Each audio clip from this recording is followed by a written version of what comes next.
Well, hello one and all, and welcome back to Painting Up the Monster Manual with myself, Ian the Dragonborn Bard, and my friend, Richard. Richard, who are you? Where are you from? How memorised do you have this spiel? I am Richard, the Warrior Prince 3D Man. I am your one-stop shop for all your 3D printing needs. You can find me in the lovely rainy town of Worthing at the moment, as well as on Facebook, Instagram, Etsy, over here with Dragonborn Industries, Band of Badgers, and pretty much everywhere in between. Yeah. As said previously, I am your one-stop shop for all your 3D printing needs, be that small little tabletop, larger collectibles, to statues, cosplay pieces, terrain. If you want to build yourself a little dungeon for, a small beholder attack or a dragon, it's there. I'm your chap. He is indeed your chap, to the point that I use Richard for my 3D printing stuff, but let's just crack on with the show today, because I'm going to sit here shaking up paint from Turbo Dork, because we're going to be going heavily into the Turbo Dorks today on the Chasme, the Chasme, the Chasme, however the fuck you say this monster that I'm pretty sure nobody knows how to say, but Richard had a good point that it doesn't have the little accent above the E, so it's got to be Chasme or Chasm. So, these are again part of the demons and the fiends, and I really liked the chitinous skin, and because Turbo Dork centres out a ton of paint, why not? This is like the perfect opportunity to go with that. Hello to chat. It's great to see you all there. Morning ZZ, morning Dibs, morning Dragon Skull. How are you all doing? Dragon Skull, Craig, holy shit, get Bad Batch done. I know I said it in the chat, but like I need to chat to you because I think we're getting a new show out of this. Wait. Yeah, and I don't want to ruin it for anybody here. So apart from that, and I hope you're all doing well, shall we? Have you got a level 3 character ready to go, by the way? Yes, I have. Okay, what is your level 3 character? So, Slania is a Yuntai rogue. Oh, Yuntai. Are you a slithery snack, or are you a legged Yuntai pureblood? I'll go legged one, I think. I don't know. If it just says Yuntai, then you're a slithery snack. Oh, yeah, it just says Yuntai and I'm slithery. Okay, so these are snake people. That's very cool. And that gives me an idea of what to do. So, do you have an idea of how you're going to attack this mini? Yeah, so I was thinking about that sort of free stream. So, I've got a new lovely little pale grey blue, which I'm going to dry brush the webbing of the wings of this one. And then I'm going to hit the lower parts with dark net from Turbo Dork. Nice.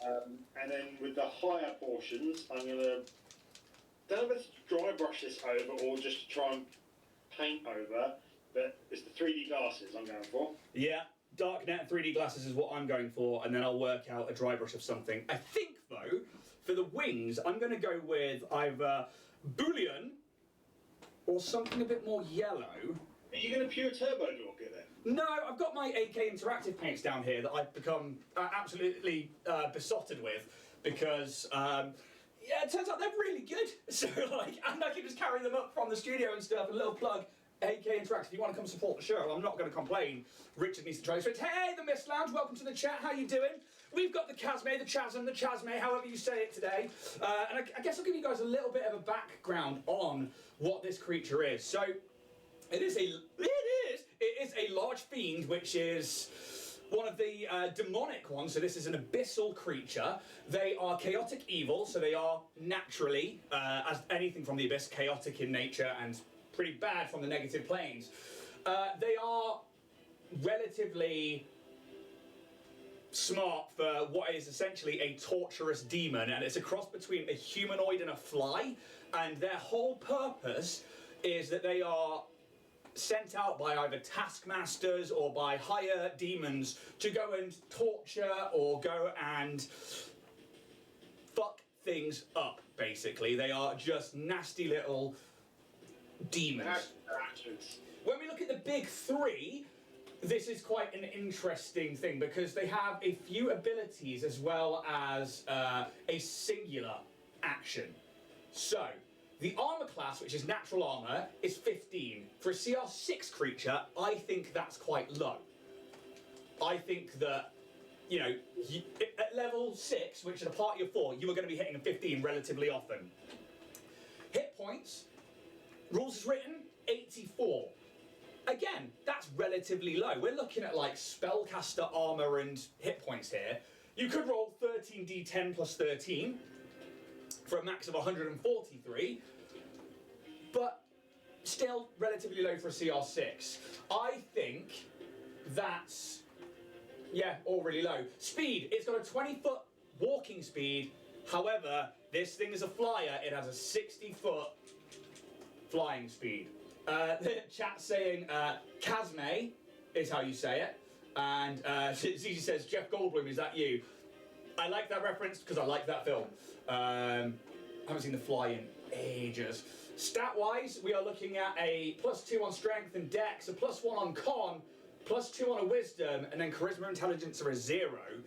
So its intelligence and charisma are pretty flat. There's no negative penalty though. So again, it's not a dumb monster. This is a demon. They've got a dex and a whiz save, and they've got a perception. All of those are +5. They have resistances of any demons of lightning, cold, and fire. Immune to poisons. They have blind sight for 10 feet and dark vision for 120 feet. So we're already looking at a lot of we can see you, you aren't hiding from it, realistically. They speak abyssal, and once more, just like the Barlgura last week, they have a telepathy as well. And this is where we get into...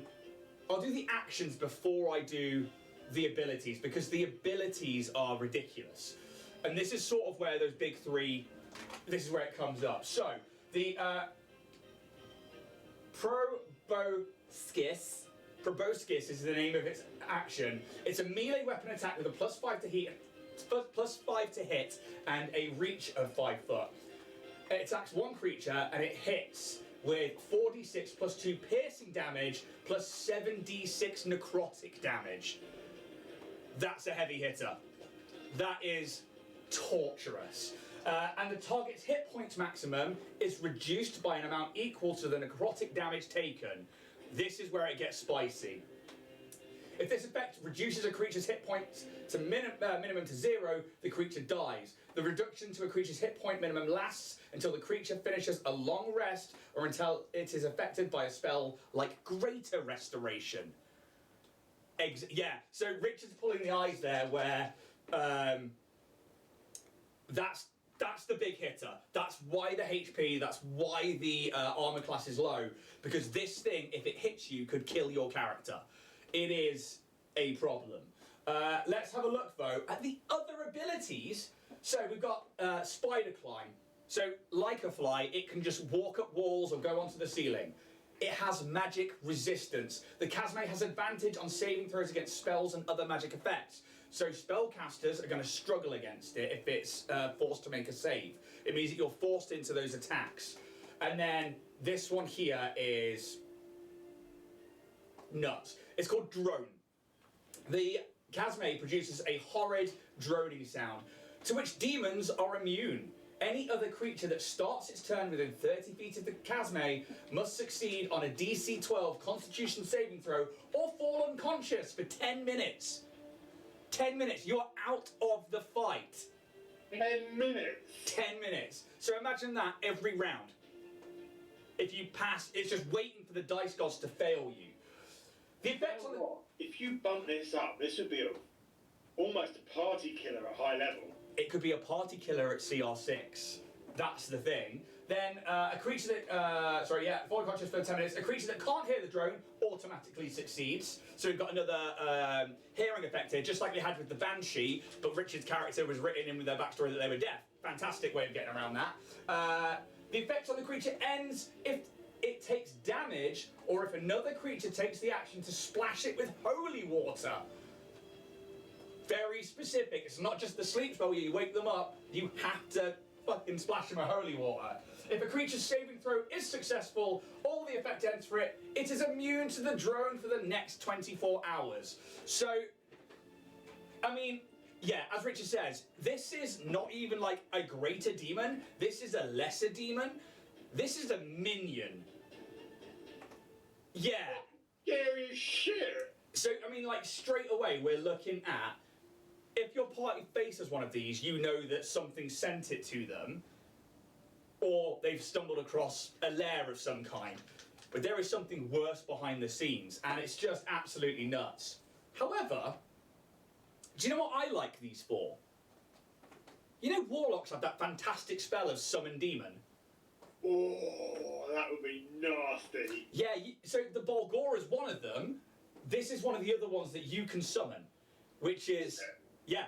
So you can have this as a Warlock's, summon, and it's just absolutely fucking nuts. To which end, I'm going to set a small scene for you, and then we're going to roll some initiative and see if we can get this painted in an hour. And I think I'm worried about the eggs and the base, but I'm just going to focus on the...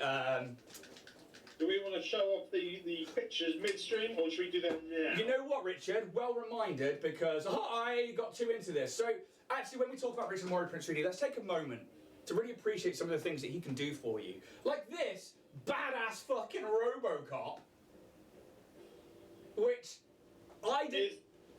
It's incredible, and so this is Wicked's movie release of the month, so the three sister companies combine and they release a movie or a game-related statue. Or, That's very cool. Diorama, I should say, because if you prepare for the next slides on the imagery. Whoop! Oh! Isn't this beauty? Oh, man, I love this fucking film. Oh, that's so cool. Look at Robocop there. So that's the one of the bust versions. And then this is the new sort of bust version they've been doing of things. Man, I had so many action figures. I do believe they also come with the helmet off. Really? Yeah. Nice. And there's his pistol. Yeah, the old Beretta. See, this is the thing, right? Berettas for me are from Resident Evil, are like really small handguns, and then like Robocop gets one, and it's just like fucking foot long. Yeah. Yeah, that's awesome, man. And then that's the diorama. It's very, very cool. But what else? Oh, dude, look at that. Yeah. Ah. So people can message you and get these now, yeah? Yep. That's all. But look, Raph! So, ZEZ Collectibles, I think they're working towards all four. So, Raph and Leo are the only ones released at the moment, and all their bases form a diorama, I believe. Leo! So, I am exceptionally eager. Ah, Jinx! So, Jinx from the, this is from 3D, I think 3D, what was the name now? CA 3D Studios. That's the one, so I can't see it in the corner of the picture. She's cool. That's very cool. She's wicked as well. Hey! Another one from CA3D. This is for Star Wars fans out there. Nah, Star Wars is stupid. And I can see what the next thumbnail is. And so, who is the mini buy that we're painting today? This is from Claymore Miniatures. Claymore.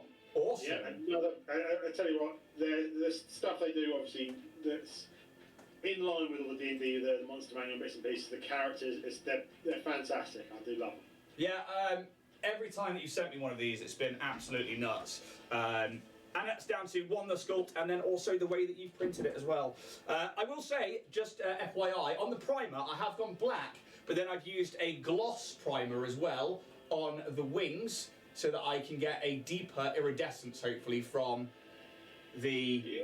Fancy little bitch. So, and this is a technique I saw with, I think it was Green Stuff World had a video, and they used a gloss black primer and then used iridescent interference paints over it. So I'm going to see how Turbo Dog does on that for the wings, especially because I want to get them sort of this yellowy gold colour.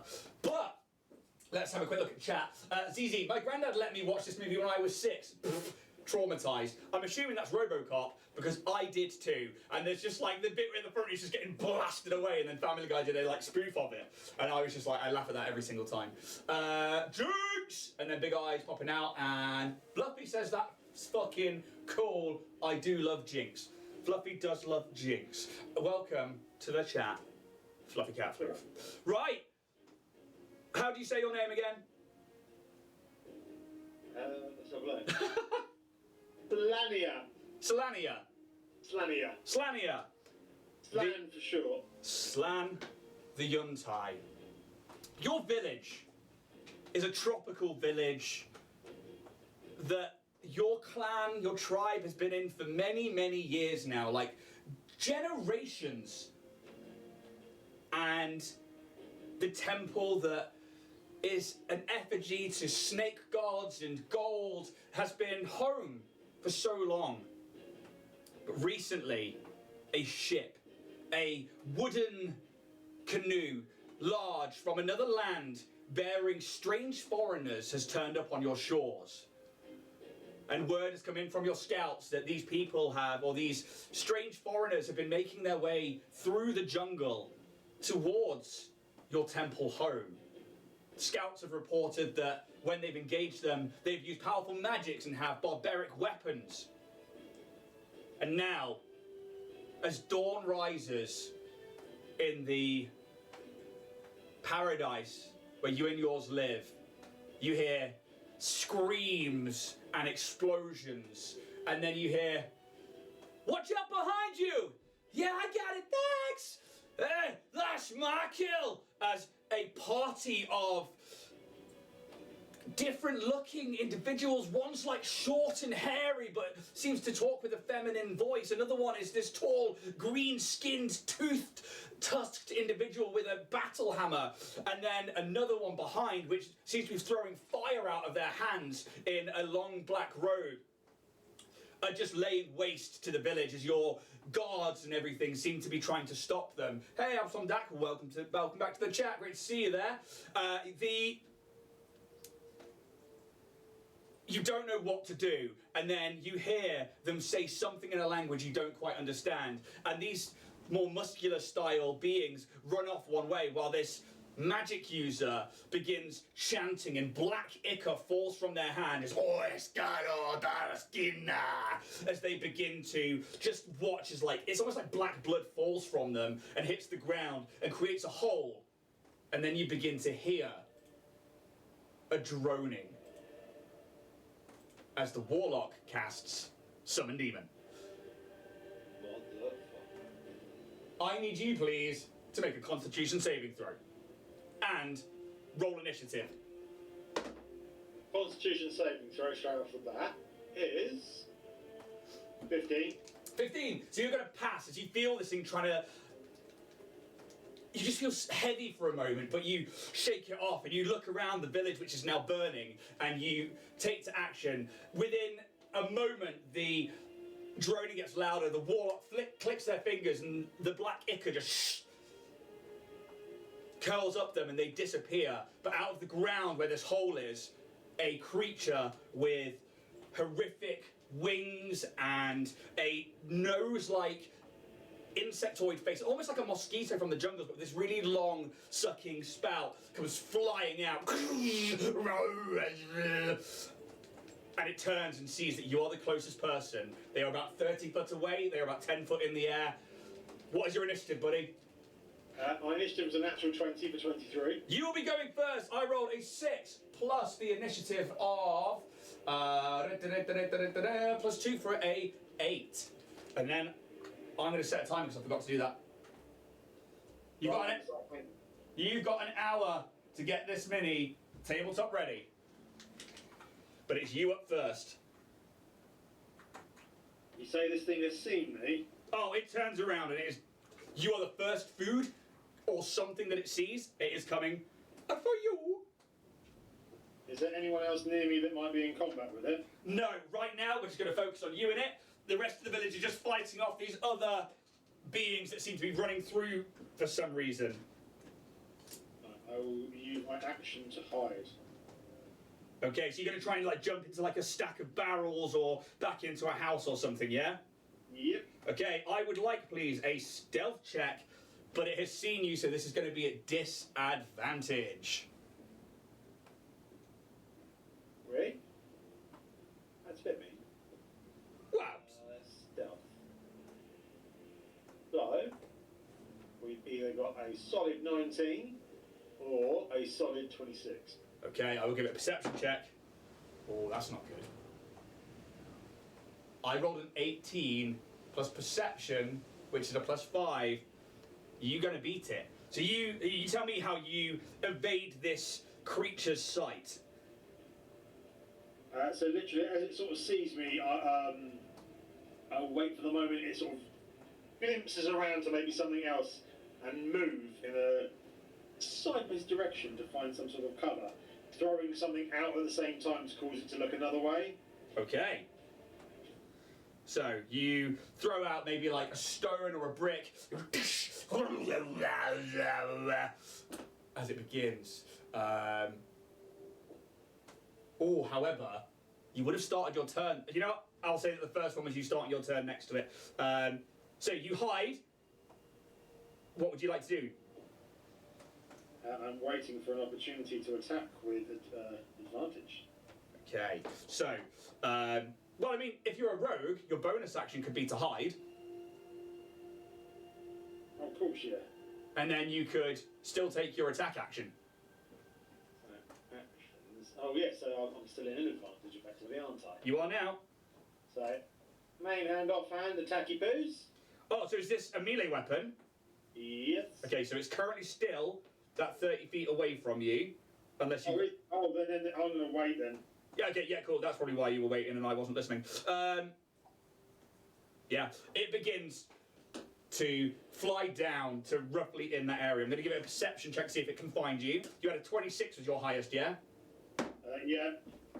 With a 7 plus 5, it starts like turning over different barrels or kicking over different boxes of fruit, different supplies, maybe some like human meat that you guys have collected, and it can't do anything there, so it is just going to hold its attack waiting for you, or waiting for anybody to come near. But currently it gets into roughly melee range because it can move that far, and then it can't see you. You're up. I'll lash out for an attack. Okay, make the attack. You have advantage. Natural 20 for a 25. Yes.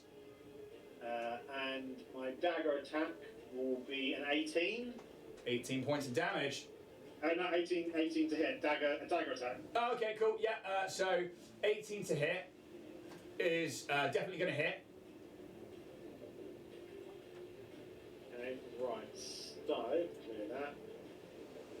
Which means it does 6 straight off the bat. 12, 18. Okay, 18, 24. 24 points of damage, yeah. Is that with the sneak attack? 30, yeah. 30. 40 points of damage. 40 points of damage? Yeah.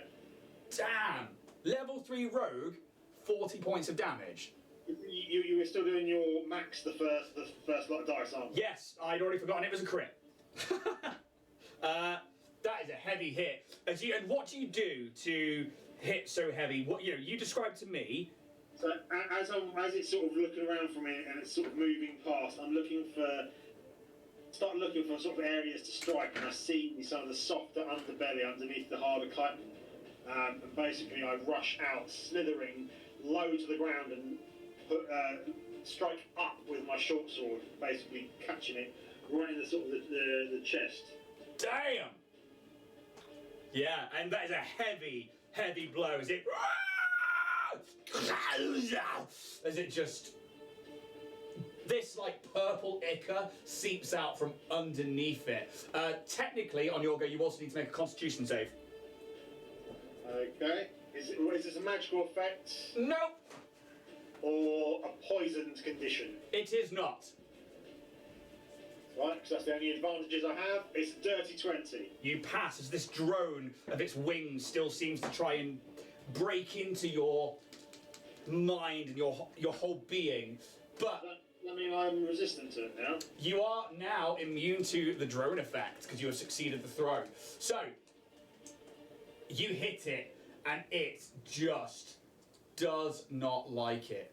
you watch as it scuttles over you, almost like a spider. And I need to bring up a different thing. D&D Beyond just closed on me. Oh no. That's alright. I can bring it up here. There you go. I know it's 40 points of damage, so we're all good. It is going to straight up go for the attack on you because you are right there underneath it. It scuttles round like a spider, this long sword-like appendage on its face, looking for you in this almost, like, you know, like a wasp stinger pulls in and out. It slightly does that as it aims it towards you and then lunges. There's a 12 plus 5 for a 17. Hits. Okay, so you're going to take 2 seconds. Reaction. Oh, I haven't.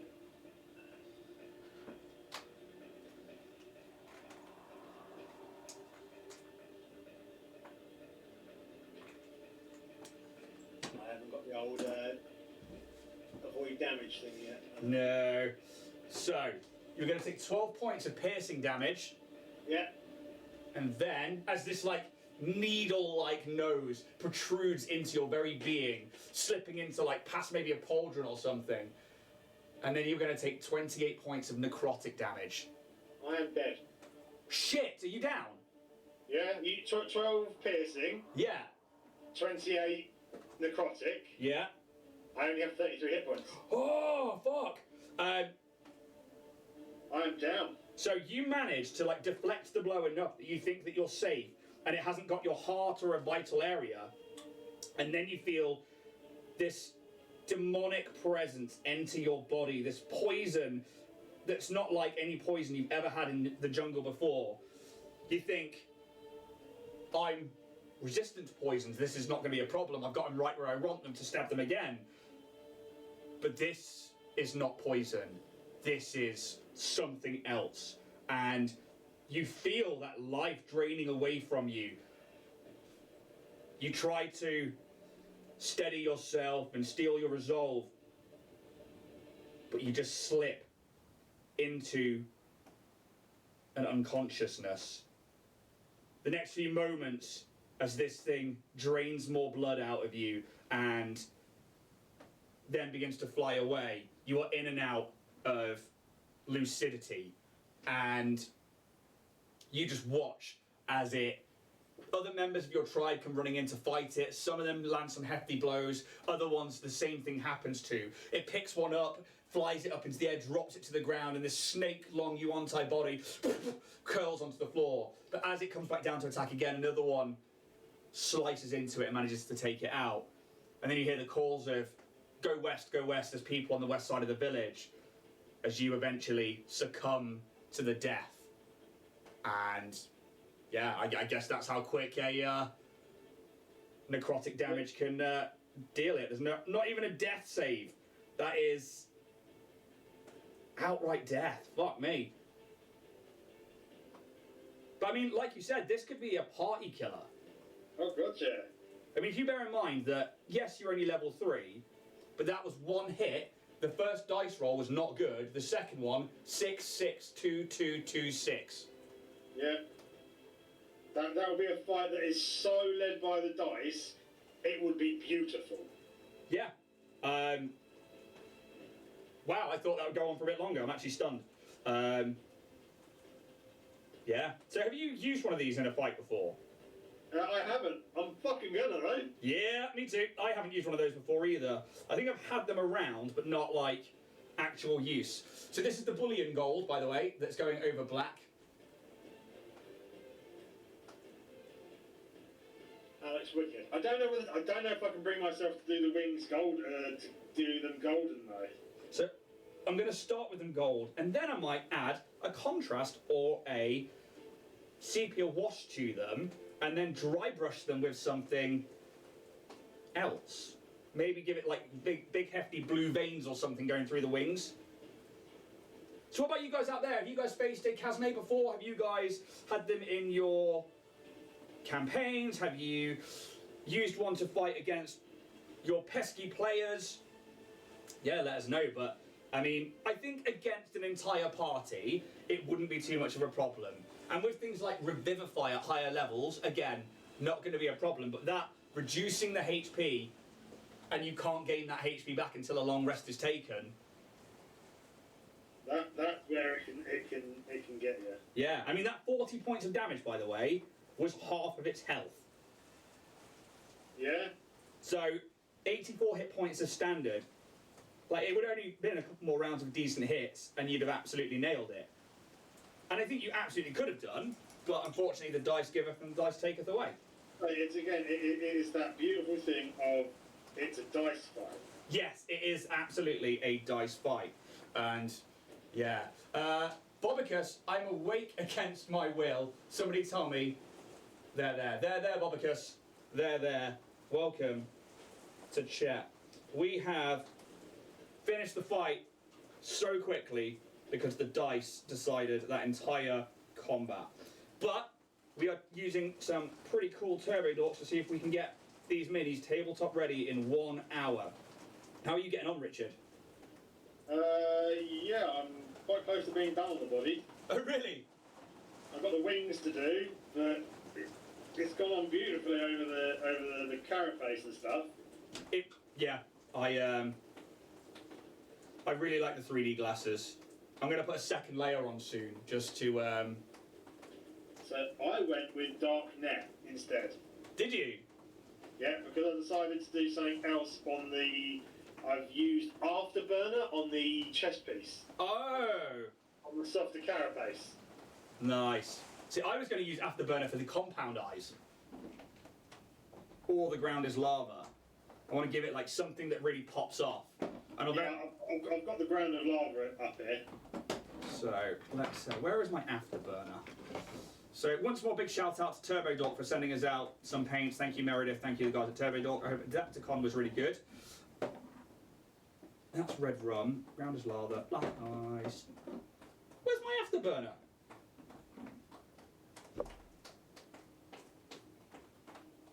Damn. Can you hear the rain outside here, by the way? I can't at the moment. It's just cleared up here. Oh, it's so loud. Like, enough that I'm like worried it's coming through the screen. Where the hell is my Afterburner? Oh, it's right there. I just can't read. Thanks, Dan. That's pretty fast. Yeah. So, Bobicus, have you been in on the show before? You'll have to forgive me. I can never remember everybody that's in chat every week. Because if you haven't, Richard rolls a level 3 character usually every single week, and it's randomised on D&D Beyond for him. And then we see how bad a creature is as we progress through the painting of them against the standard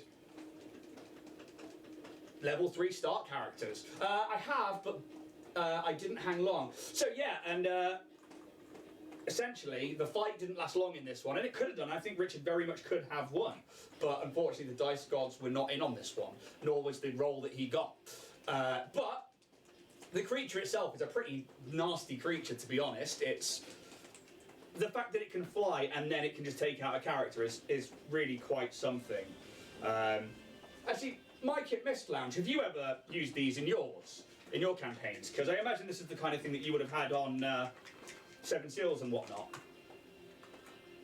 Right, so we've got Afterburner here, which has got a lovely reddish gold to it. But I think I'm going to do something weird and actually mix in some red rum. Red rum. We're fighting an ancient dragon today. It's got a blight breath that corrupts us, poor PCs, to its side after we fall. Enough con saves, 2 of the 6 of us have already fallen. Oh, is that a death dragon from Dragonlance? Because if so, we literally faced one of those on Thursday just gone, and I failed my fucking save. Luckily, I had 9-10 hit points from the party paladin, or the party fighter, and I was like, thank fuck for that, because I would have been zombified. We decided the fate of things today. Oh, we decided the things of fate today. Oh, I wish you the best of luck, because that whole death breath that then necrotizes your party into zombies. Upside down on a chair, ZZ, that was me. I thought I was safe, and I started prattling around as a player. So I hung around upside down on a chair like a child, and then out came the dragon. But Dum Dum had fun. It's a homebrew monster, but that sounds scary. Yeah, it really fucking is. They are essentially like lower Draco liches. They're called death dragons. If you look them up, oh god, that red's so good. I kind of want to paint my nails with it. Look at that. That is the red rum, that little blob just there by my thumb. That is beautiful. That is very, very nice. Yeah, they're called death dragons and they are fucking insane. And I had the best of time. Luckily, the cleric managed to turn it, but... because if you zombify, it's really hard to raise you after. You need a 9th level spell, I believe. Yeah, it's usually a case of you need a wish spell or a true resurrection. Ah, we said it at the same time, Jinx! Or as my kid says, Jinx padlock 1, 2, 3, only I can set you 3. Isn't that a bit mean? Yeah, but it means I don't have to talk for a while. Yeah, this red against the blue is going to be great. So, when it comes to Turbo Dork, Richard, do you find you have to thin them down, or do you think that they are fine out the bottle? They are beautiful out the bottle, and to a point of I've put them through the airbrush out the bottle. Yeah, same with the AK Interactive, I've been doing them straight out the bottle, and I'm very much enjoying it. To a point, I can actually show you. Where is my camera? There it is. So, there is Apocalypse. Ah, dude! Is that airbrushed? Airbrushed. Damn. Both the chest and the shoulders. And obviously all the other blue. I desperately want to use the airbrush with these a bit more often. There we go.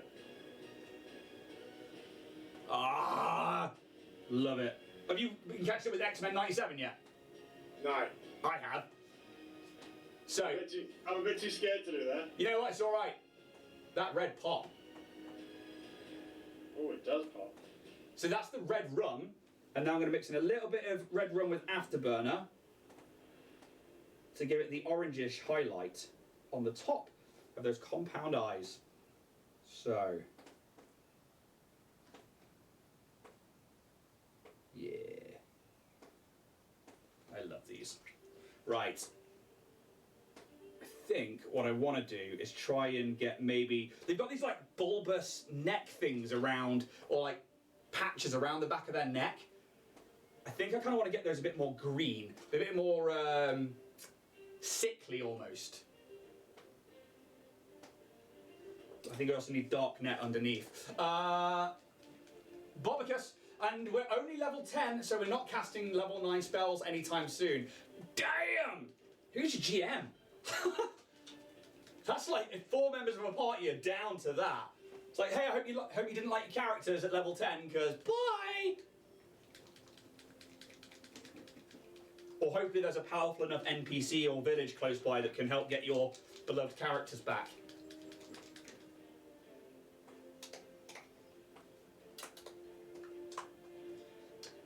Oh, for first time ever, Craig, the childproof caps have got me. It's got you, is it? It has, on dark net. I like Craig hates them. There we go, I'm off. He lies. Oh. So the Turbo Dot paints have a childproof lock on the top of them, so that if you don't drop, if you drop them, they don't go everywhere. And I haven't struggled with them until that moment there, live on the internet. So this one is Dark Net. I'm going to use this on the underside of the body. Right, I do need my mini holder, which I've put somewhere silly. There it is. How do you think you're going to do those eggs? I've done a mix of both Darknet and Afterburner and just dry brush it over. Oh, really? I might even add a slight tinge of 3D glasses to them. Oh. So, trying to get like some of those like under bicep muscles as well, just so we've got a definition between the 3D glasses and the Darknet. That's what I'm going for. Dragon School Studio says pain in the butt. Yeah, I agree. But you know what? You can tell it's been done really well, and I kind of like that. So let's grab that one. What I do like about the Turbo Dork paints is that you can slap one colour on one side, another colour on another side, and you can blend them together really easily. And because they're somewhat transparent and then they've got the shifting in there, it becomes really easy to like see the blend, if that makes sense. Yeah. As I did it on the Barlgura last week with the red rum and then the ice, is it? The ice to never? Oh yeah. Yeah, that turned out, I keep looking at that on the shelf like, I'm proud of you. That's really good. Gotta love it.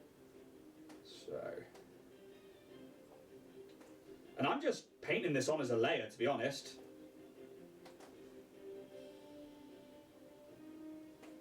How are we doing time-wise? You know, still got 38 minutes. I think we could potentially have a tabletop mini here in less than an hour. I think it's looking that way, you know?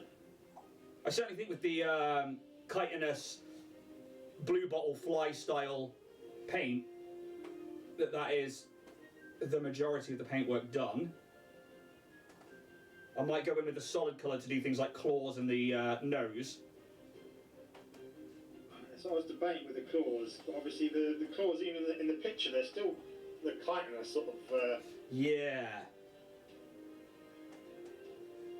I might actually, with the 3D glasses, go in for that. Actually.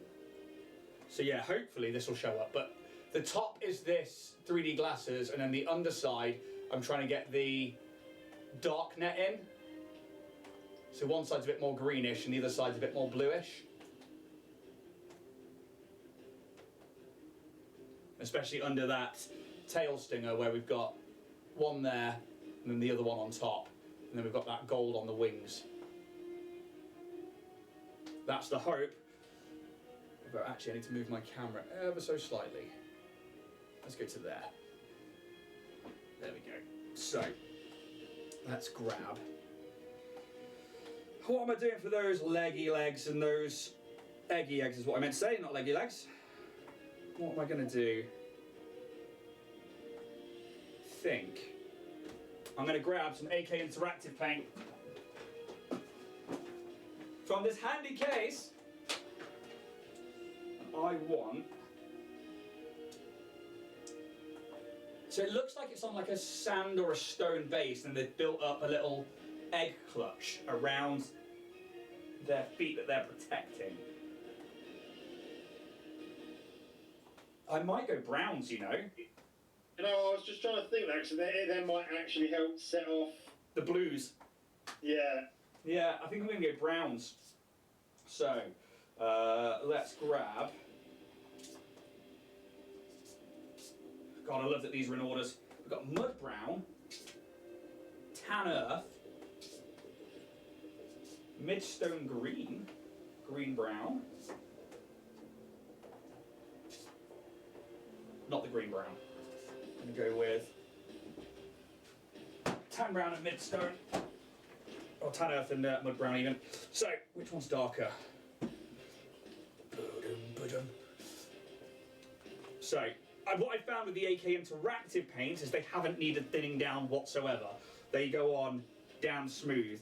The only one I've seen that's been a bit uneven, that could have been me and painting in a hot room, was some of the really light flesh tones that I was playing around with last night. But even then, it was like, still good. So I've been really enjoying. Might be worth reaching out to them and seeing if they feel like inspired to support us. Hey, I wouldn't say no, AK, if you're listening. But I'll see if I can show you once I've got a layer on. That it like goes on and it's not streaky. Oh yeah? Yeah, it genuinely just. The third gen seems to be very opaque, but not in a. Yes, a lumpy or streaky way. It's the most accurate painter's lingo I can give you. Yeah. Most technical term. That's the one, technical terms. I hate words. Yeah, me too. My England is not very good. Right. My speed do break. So, what is everybody else up to today? You guys painting? Are you at work. I imagine Craig's at work because he's always at work. Although Craig, saying that, I just had a notification on my phone that my Night Sisters and Savaggio Press have turned up. I'm not saying we should get together on stream and talk about Bad Batch and stuff, but we should get together on stream and talk about Bad Batch and stuff. Maybe paint some Night Sisters.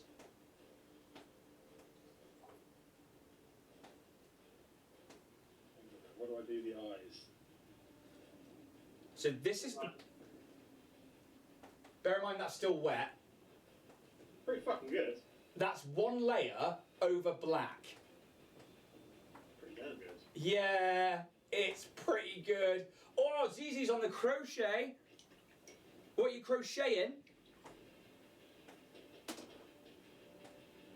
Right, now I want to get a slightly different colour. I'm going to use, I think, something bright against, because there's these like little fibres and stuff that are attached to the ground. I really like those, and I believe I have a really lovely putrid kind of colour. Purulent yellow. We're going to try that. Yeah, drinks were working, and then a plushie of Vessel from Sleep Token for my sister's birthday. Oh, that's awesome. I realise I can actually close D&D Beyond there. So, shake it up. That is quite a sickly green-ish yellow. So let's grab that one.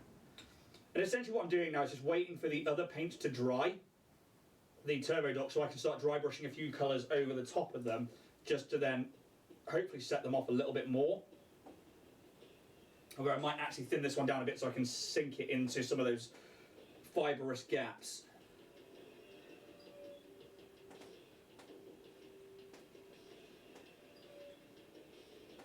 How's it going with yours, Richard? Yeah, it's waiting for a few bits to dry and just deciding what to mix in for the fibres towards the bottom of the eggs. Oh, I had a nice zombie colour. So I'm also being quite messy with mine, because I'm going to wet blend in the browns back up into them. You and all your fancy moves. Wet blending's all I've got, buddy. I can't find my zombie set. Who your zombie set by? Vallejo. Ooh, I like the Vallejo paints. I need to pick up some more of their inks, actually, like their Intensity White. Oh, yeah? Yeah, it's a really good ink.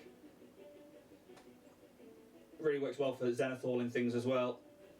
I was saying, Zenithal recently, I've switched to a white primer. Have you?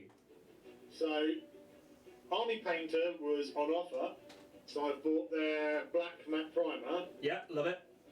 and this one here, the white primer as well. Yeah, matte white. It's all airbrush, and I don't have to. It's great, I don't actually have to water any of it down.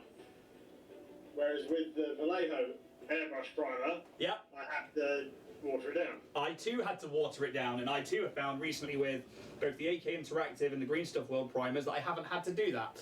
But I actually like the Army Painter matte white and the matte black, because they're like my go-to primers if I have the money to buy things. Chat. Fluffy's making a tea because the coffee is ranking in the house right now. Not our standard buy, so it was like, oh dear. And Zizi says, I'll take 2 sugars in mine. You want to make the trek down, Z? Then Fluff will put the kettle on for you. Right, so I'm now trying to wet blend the brown back into the base of that putrid yellow.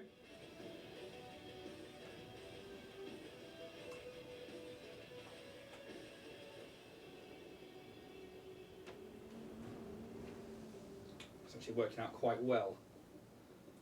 We're getting a lovely little paler area of brown around it, which is what I was after. Which hopefully when that sets, when it dries, will be a nice fade.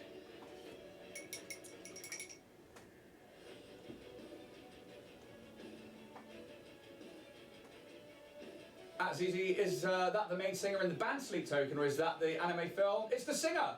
Oh, that's awesome. You'll have to send a link to a picture when you're done. Yeah, Fluffy is a fan. So, do I go for like a bright green on the eggs? Or do I go for like something else? Oh, well now I'm torn. I was debating going to have a quick look to see if there was a bright turbo door. There is, but I think I want to keep the Chasme as the bright one, as the metallics and the shifters. So I think I'm going to go in with something very bright for the eggs. We're going to go with a luminous green from AK.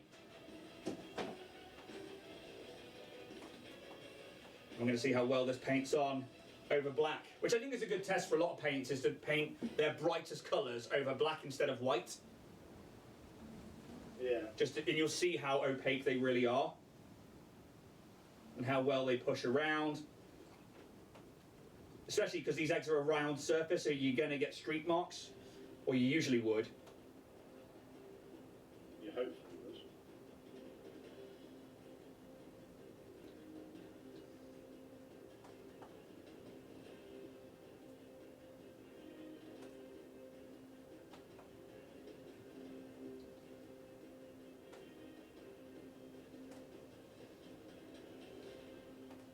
So,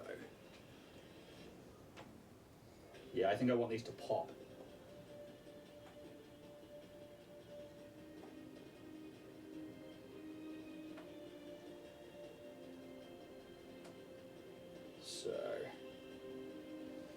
So how long have you been crocheting for, ZZ?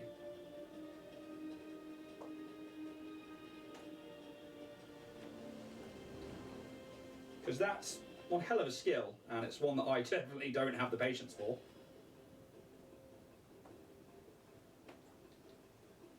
Do you crochet, Rich? Me, God no. God no! Ugh! Peasants. Definitely do not have the patience for it. No, me neither. Hell, I barely have the patience to paint a mini really fast over an hour. It is something I would really love to be able to do, though. You know. I can sew, but awesome. yeah, I'm hoping that. So the mini I just sent to you yesterday, I think it was, is an NPC that could be turning up in Starfinder soon, but it's also the one that I'm already looking at a cosplay for, because I'm like, they're who I want to be. They're who I want to do a cosplay of.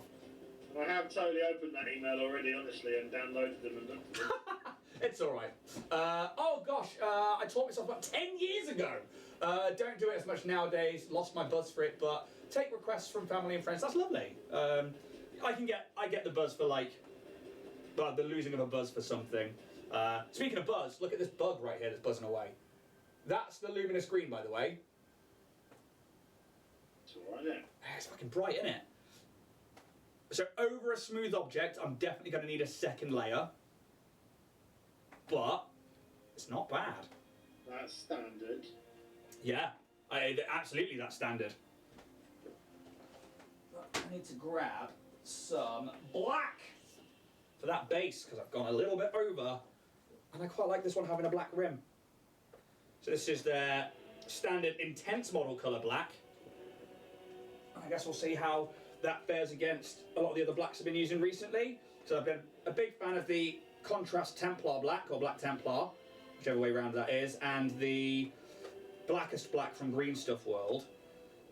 But that one is like a charcoal paint that is designed to absorb the light. So I want to see how this one fares in terms of Abaddon black or matte black from the Army Painter. And how obscure, or how opaque it is over other mistakes. Saying about crocheting, my neighbour, she used to do a lot of crocheting, and she sold Star Wars crochets. Ah, that's awesome. And they were wicked. Little Chewbacca's and stuff like that, and Yodas. Okay. So, those wings should be pretty dry. So I have to find a wash or a contrast or a dry brush maybe. Let's stick a wash on them. I'm going to go with, I think, Seraphim Sepia from Citadel. It's going to be quite sparing, I think, because I don't want to spend the next 23 minutes waiting for this to dry. So I have got my airbrush on hand for air drying if it's needed. I don't. So what I'm hoping is that this will just add a bit of depth to that gold. Yeah. And hopefully make them look a little bit more transparent, believe it or not.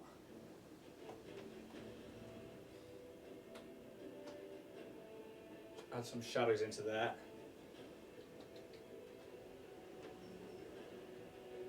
Right, when it comes to colour logic, you lose me, so you'll have to, rely on your own talent in that field. I don't know if it's a talent more than just guesswork most of the time, and what I've found has worked before, which I think is most of this hobby. You say that, and there's some wizards out there that are like, oh, this will work with this, and this will make this, and then they just, pow, done. Yeah, absolutely, and Tamsin, one of our Starfinder players, is a fantastic artist, and she's just like, yep, it's like a list of colours in her head, and she's just like, yeah, that's the opposite of this one, that one there, bang, and I'm like, yeah, I ain't got that. That right there, that's fucking wizardry. Yeah, wizardry is the word, said in the local dialect of my people. Ah, only kidding, I'm not Cornish. I just live down here. But it is wizardry. I just reside to hide among the muggles. They'll never suspect a thing. They won't know what's it. So. Take their potatoes.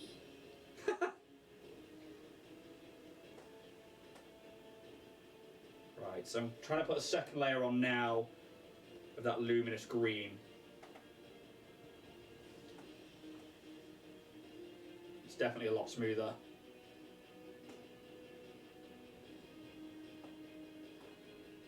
I think what I might do is when that dries is use the contrast iodine yellow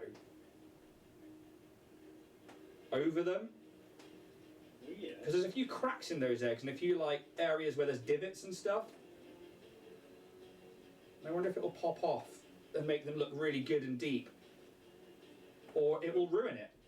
Get in there nice and deep, mate. Get in there nice and deep, that's what she said. Grab your turnips and then get out.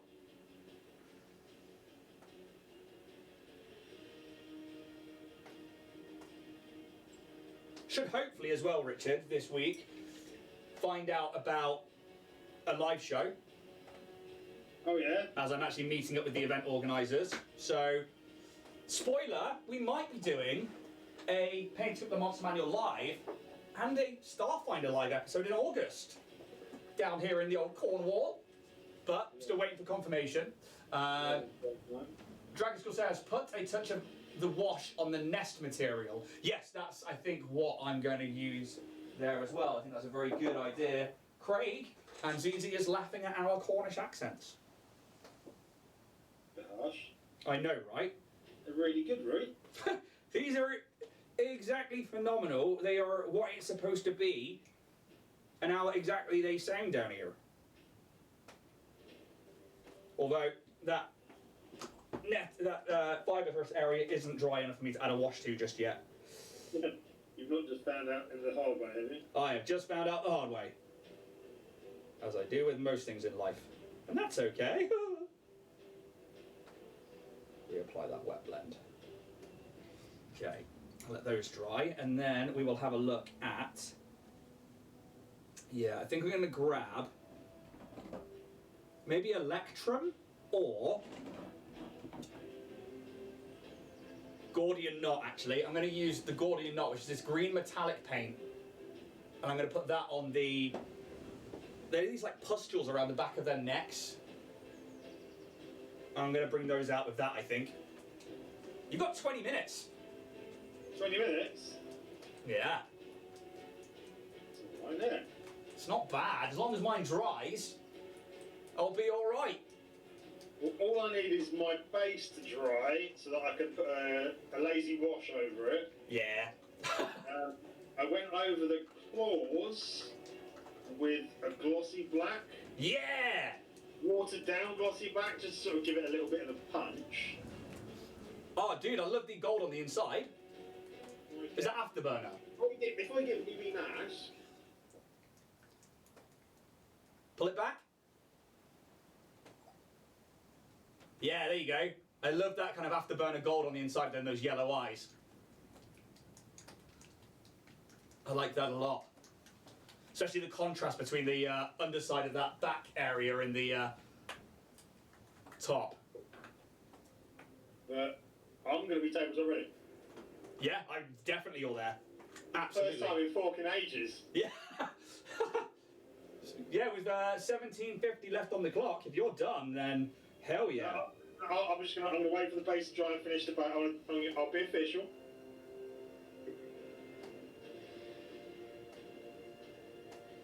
I'm going to paint this necklace green.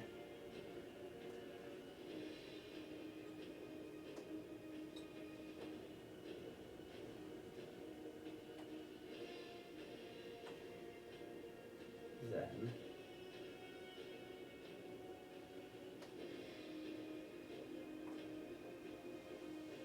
top of the head and those antennae.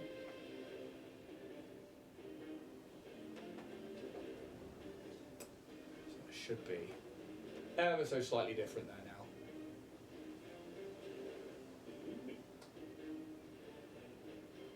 What I need is for a lot more of it to dry so I can then hit it with a dry brush of a few things. So, we're going to grab that one. Those can go back.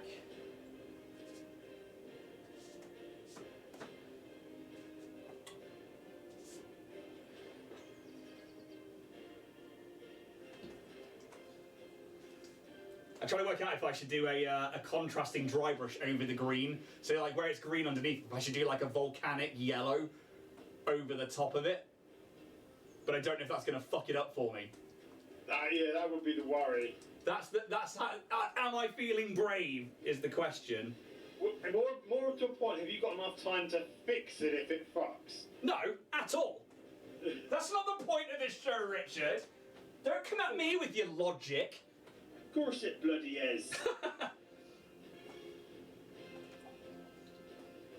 Get bored. Alright, sorry. As in watching paint dry. That's the whole point of this show.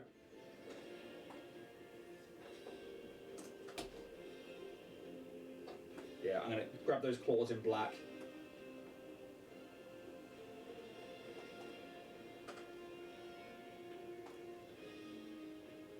Should we go in?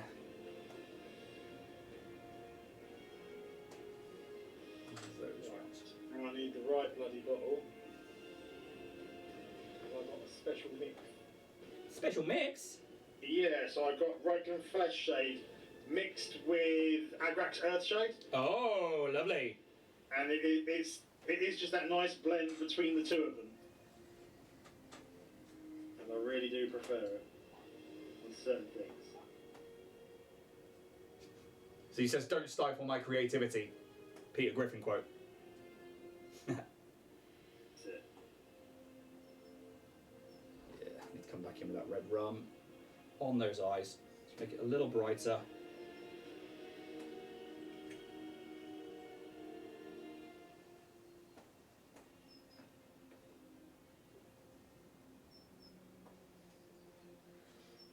I mean, I'd happily stick it on the table, but I think I can still be a better tabletop ready. I wonder if I use...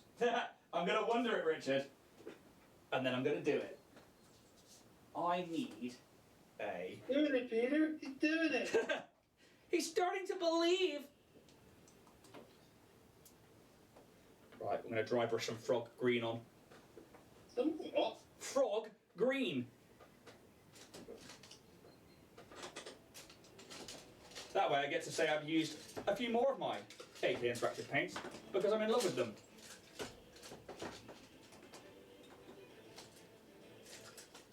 do need a smaller dry brush though.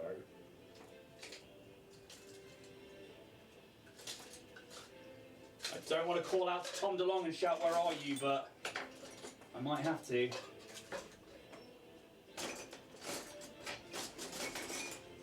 There you are. So let's see how well these paints dry brush on.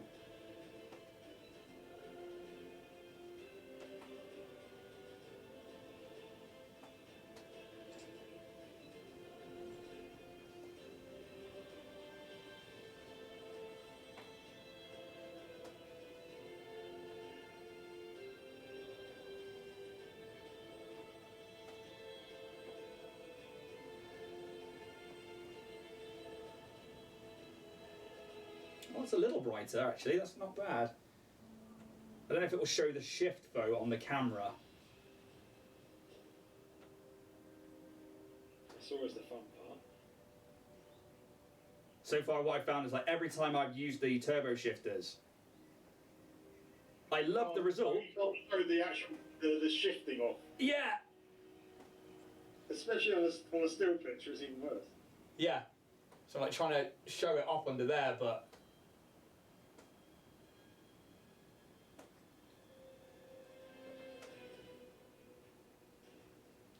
I think I want like a really bright yellow for the stinger.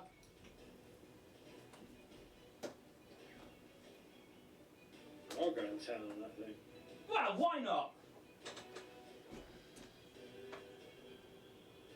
Why the flip not? Why the slip knot? Ha! Because, you know, if you're 555.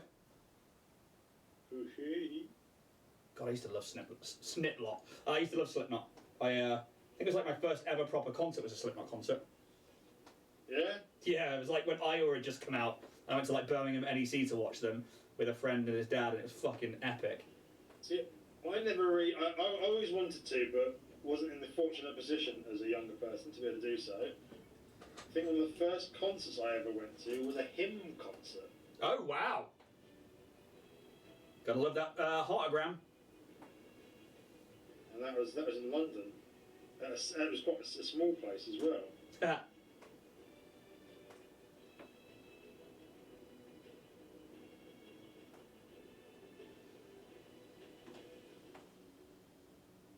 Time was with my girlfriend's sister as well, because my girlfriend didn't like any of the music I liked. Oh no, that's not what you want. Yeah, I went with a friend and his dad, and it was them that paid for the ticket because we was poor, and that was like I think it was like a birthday present actually.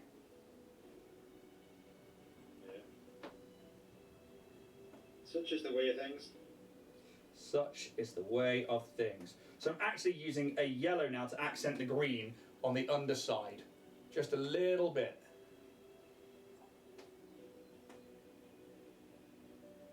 And we've got the blue on the back. Although the wings aren't dry enough for me to dry brush them yet. May have left it too long with the wash. Well, I'm glad we went in different colour directions, because I love yours, it's awesome. I really like the blue and yellow. I think it's like a perfect contrast. It's so good. That's why I want to see the wings gold, but then I see like the underside of like the chest piece on yours, and I'm like, damn it, it's better than mine. I wouldn't go that far. Well, I like it. I like it a lot. Right, I'm just adding a second black to the rim, and then I'm done. I'm not going to go over any of the other talk about turbo or anything else. I'm just going to leave it as is.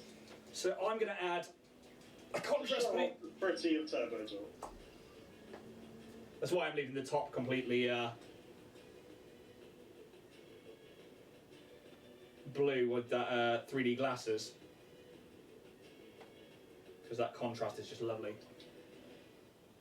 Or the shifter even.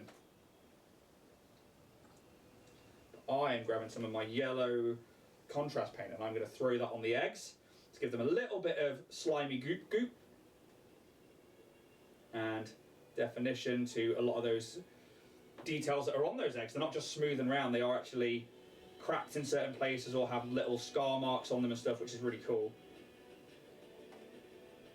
And I'm also going to throw some more of that Seraphim sepia around the base of it and tie it into the mud again.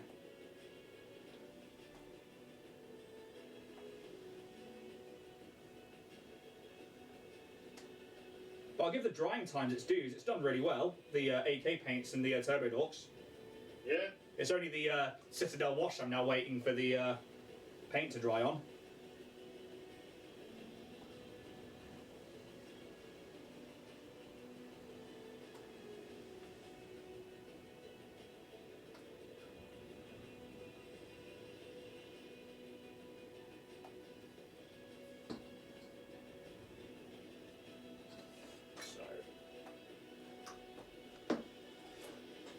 Nazisa says, dang throwback. Hang on, it must have been about the shit not. Seraphim Seed here is up here. So, let's grab that and just throw it in.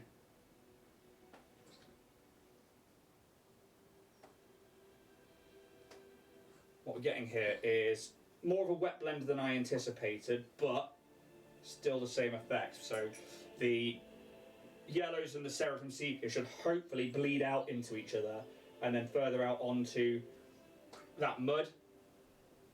What I'm hoping will happen by the time it dries, which is probably going to be about an hour, is that it will look like they've just laid some eggs and it's all gunky and awful.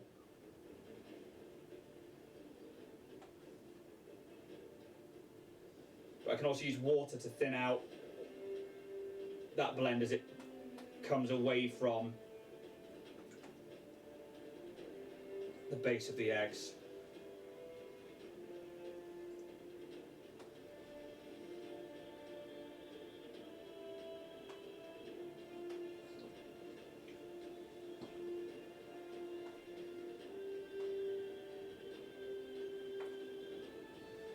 Six minutes, Richard.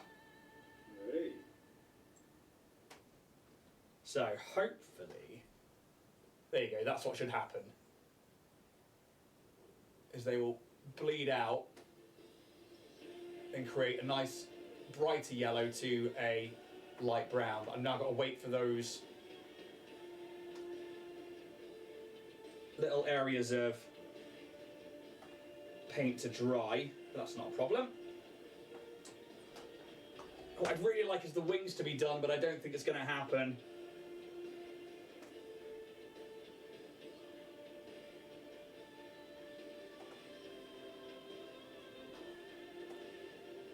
Done. I think I'm going to grab a big old fan.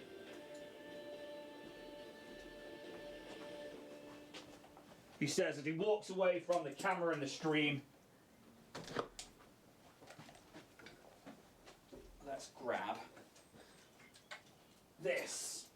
While you're grabbing things at the end of the stream, I'm just going to take this moment to say, any of your mini needs that you're after, check out the Etsy store for reference for bits and pieces you're doing. I'm going to be doing a lot of posts over the coming weeks on Instagram to show off some of the sets and bundles and bits and pieces you can get from me.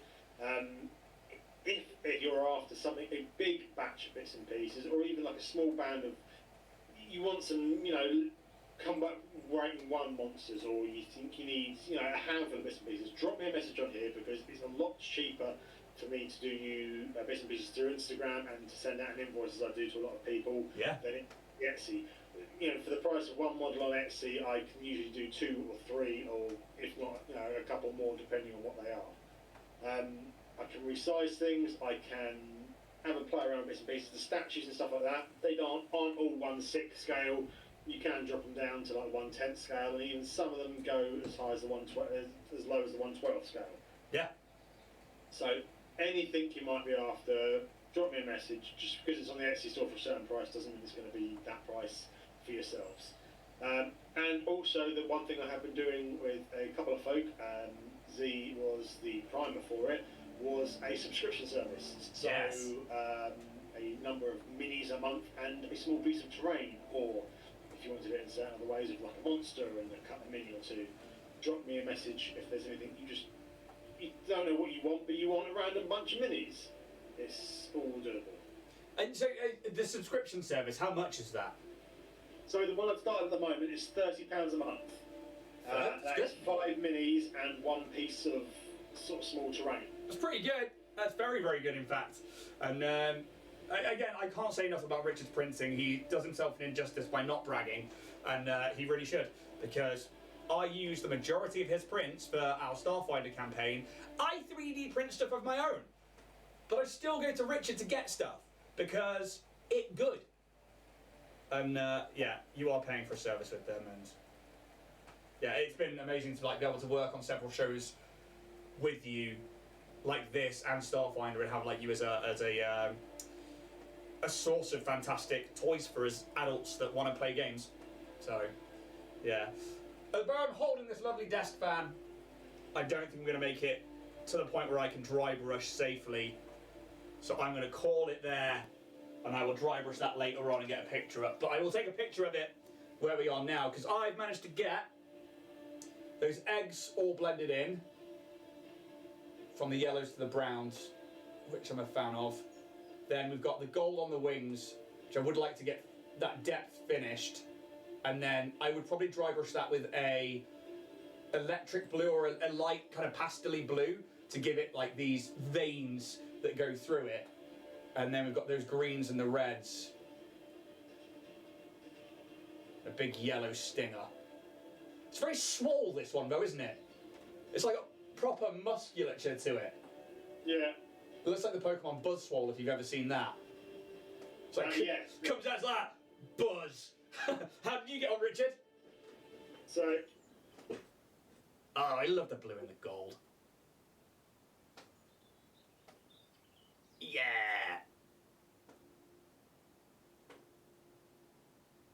So that's what I want to do with the wings, is that kind of dry brushing effect. I love it. I maybe should have, with the wings, I just went straight over black. Maybe with this nice grey I had, maybe I should have gone for the shifter first, and then dry brushed over them to give a little bit of glint to the depths. Well, yeah, maybe. Or you could like bang an interference paint on it afterwards and stuff like that. So it's, I think there's a lot of more that we can do with them. I'd say I'm tabletop ready. Not where I would like to be tabletop ready, but I could certainly put that down on a table. But yeah. As for yours, man, I love that the underside of the carapace is that golden yellow and the top is that dark blue. I love that contrast. It's so eye-catching. I absolutely adore it. But I'm going to stop the timer. That green though, that looks freaking wicked. Yeah, I kind of want it to go putrid and sickly, so I'm pretty happy with that. And then that contrasting red on the eyes that I... Love it. Yeah, I'm a fan. I would like to pick more details out of that, but all I'm going to do is the wings later on, but I'll get a picture of that and get it up on Instagram. As for everybody in chat, thank you so much for coming along and enjoying the show. We'll be back next week with episode 37, which is the Dretch, I believe. Oh, that's the little one, isn't it? I think so. It's the one with the big arms and the big fists that's just like... So yeah, Dragon School says we both killed it. Zizi says yeah. They both look awesome. Thank you so much. We'll get some pictures. We'll put them up on our Instagrams. If you're watching on YouTube, hit the like, sub, and all of that good stuff, because we're working our way now towards the 1,000, which will be cool if we can get that. We're only just past 500, dude. So it's you know, still small, but hey, it's working. And if we can get to the 1,000, we're then doing that dice giveaway, which is going to be the Diggy Diggy Hole dice, and there'll be the only one of those out in circulation. There won't be another one made. And I will chuck either a large statue or a large beast into that giveaway as well. So yeah, spread the news, get the channel going out there. Thank you guys so much. We will see you next week. I'll see you on Monday for sure. Richard's back tomorrow night with Abomination Vaults over on oh yes, Branded Badges. And then yeah, we will see you all later on. Absalom, thank you so much for dropping by. Love you all very much. Guys, thank you. May this dice gods be ever in your favour. Take it easy.